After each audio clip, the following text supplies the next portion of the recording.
What's good? It's your host Jay Rose, and we back here with another video. But today's not a podcast day. Today we're gonna be reacting to some Twitter takes, and if you're familiar with the Twitter basketball community, it's horrible. We're gonna be reacting to some terrible takes today, but let's get it.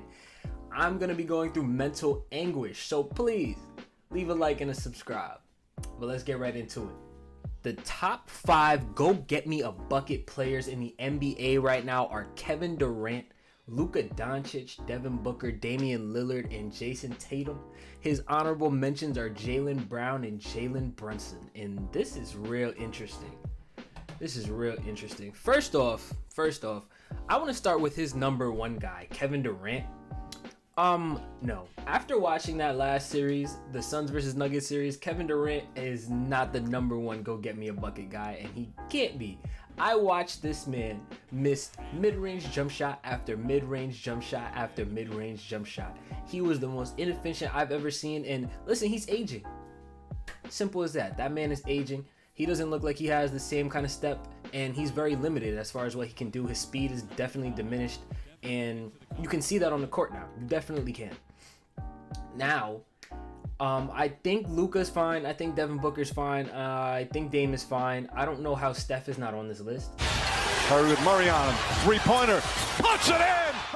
I genuinely don't know how Steph is not on this list and not even an honorable mention. I also want to talk about his honorable mentions. Jaylen Brown. We just watched Jaylen Brown turn the ball over because he got forced left. I don't think you can qualify as a top 5 go get me a bucket guy when you can get shut down just like that. I also think that this list has to have De'Aaron Fox on it, especially after what we just saw this season. At least an honorable mention for De'Aaron Fox. De'Aaron Fox has at will gotten buckets time after time after time, especially when it matters the most. So I'm not sure how he doesn't make this list. Kyrie Irving should also be on this list somewhere. But I mean, yeah, I'm not completely opposed to this list, but I do feel like there's just some tweaks that need to be made there. Kevin Durant cannot be your number 1 after those last 2 playoff runs he's been on. We have a little graphic right here. We got Trae Young, Jamal Murray, Jalen Brunson, and De'Aaron Fox, and they're asking one of these guys gotta go. And here we say, this guy says, why is Trae Young in this group? He lapped all these guys years ago. Halliburton or Fultz should be in this group. And I don't know about Markelle Fultz. I feel like Halliburton, yes. I don't know about Fultz, but Trae Young definitely is 100% better than all these guys. Trae Young is a solidified superstar. He's averaged 30 plus points a game. He's averaged 10 plus assists a game. He's been an all-star. He's led his team to a conference final. And I really don't see the argument as for why any of these other guys would be better than him. I don't. He's been more consistent than them his entire career. I just don't see the argument. Going back to the post, if I had to get rid of a guy, the guy would probably be... That's tough. That really is tough. If you replace Trae with a guy like Halliburton, Tyrese might have to go. There's a lot of good point guards in this league, and just to see how close the competition is very jarring, to be completely honest. Jalen Brunson, De'Aaron Fox, Jamal Murray, they're all really close in skill. I really don't know who I'd pick over the next person. I feel like De'Aaron is safe after the season he just had. I don't know, man, because JB, he hooped all season and hooped in the playoffs, but Jamal Murray is on a different level right now. If I had to pick one, I'll say JB gotta go, but it's super close. We have a list right here of the top 75 pure hoopers to ever do it. And here's something that really upsets me about the basketball community. The basketball community on Twitter tries to separate hoopers from basketball players. So the difference between a hooper and a basketball player on Twitter is that a basketball player will mostly use his size and athleticism as an advantage. A hooper will use his handles, his jump shot, more skill work. I'm not sure why a player who gets most of his points by bully ball does not qualify as a top 5, a top whatever hooper, even though they get the points. And most of the time they get the points more efficiently, but that's just me. Going back to this list, we're gonna see who's missing here. We got a lot of guys. I'm gonna stick to the Hall of Fame crew because this is a lot of names right here, and I feel like you can just add a lot of people to this list over here.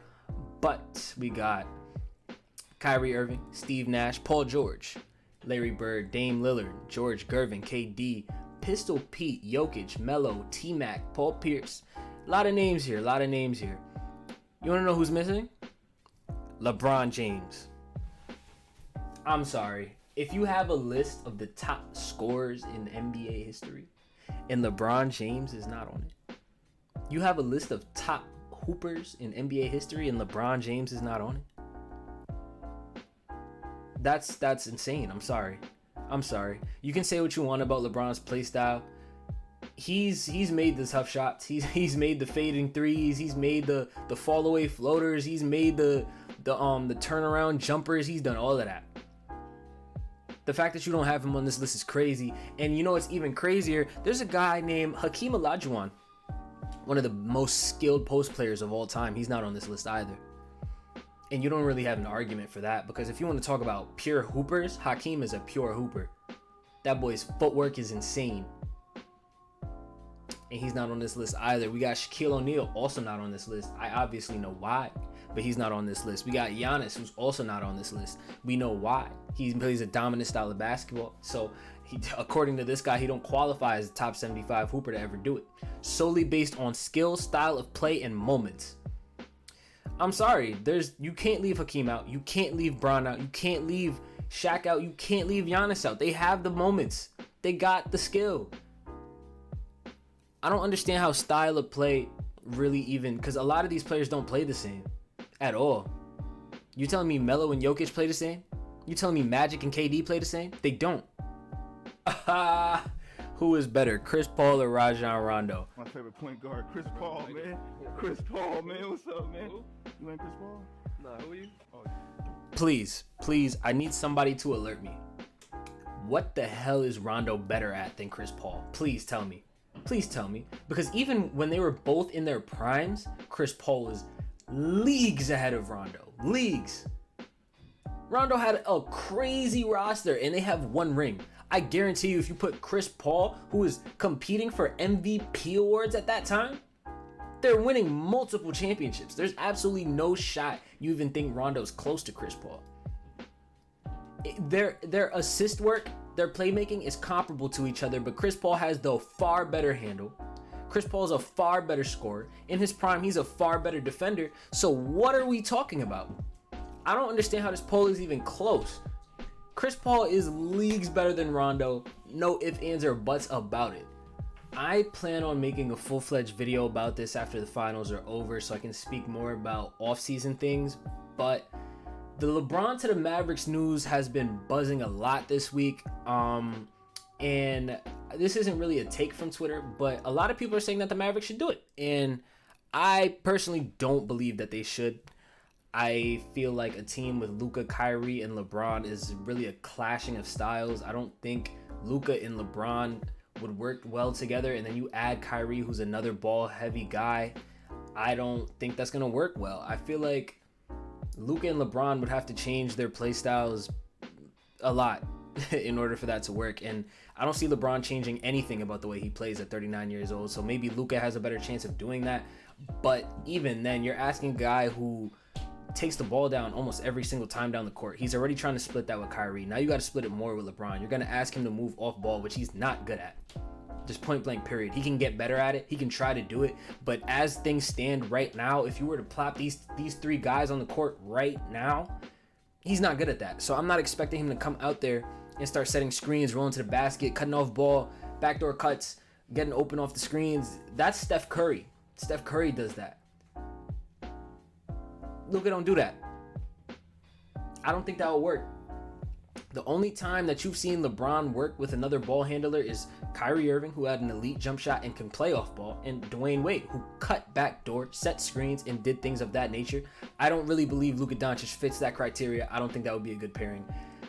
It kind of sounds weird to say, but I don't want LeBron on the Mavericks. But hey, that was the video. I hope y'all enjoyed. If you did like this video, let me know. We can definitely react to some more hot takes, and you can put some hot takes of your own in the comment section. I'll react to those as well, and I'll see y'all in the next one.